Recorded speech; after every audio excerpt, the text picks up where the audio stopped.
Magandang araw po. Narito na po ang magiging lagay ng panahon ngayong araw ng Sabado, March 23, 2024.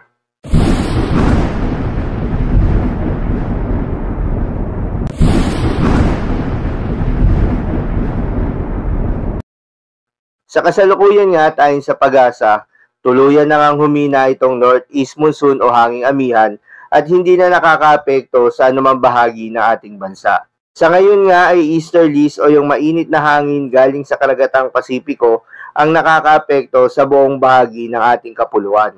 Magandang balita naman dahil ayon sa pag-asa ay wala namang binabantayan na low pressure area o bagyo sa loob o malapit sa Philippine Area of Responsibility na maaaring makaapekto sa ating bansa hanggang sa mga susunod na araw. Ngunit ayon nga sa pag-asa ay hindi pa rin inaalis ang posibilidad na magkaroon ng isa o maaaring walang bagyo na papasok ng ating Philippine Area of Responsibility ngayong buwan ng Marso.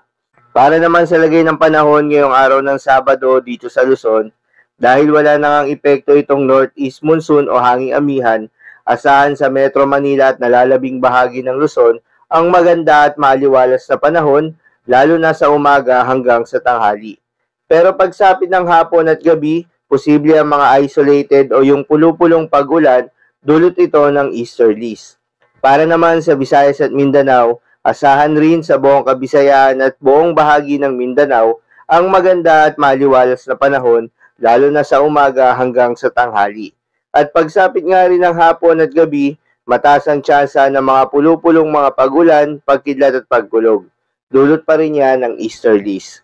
Para naman sa lagay ng mga dagat baybayin, dahil sa patuloy na paghina nitong northeast monsoon o hanging amihan, ayon sa pag-asa ay wala nang nakataas na gale warning sa anumang seaboards ng ating bansa.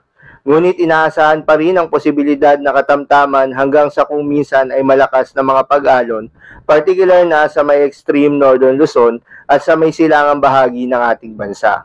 Bagamat wala ng gale warning, pinag-iingat pa rin ng pag-asa ang ating mga kababayang mangingisda na papalaot at yung may mga maliliit at sakyang pandagat. So yun lamang po para sa lagay ng panahon ngayong araw ng Sabado. Keep safe everyone.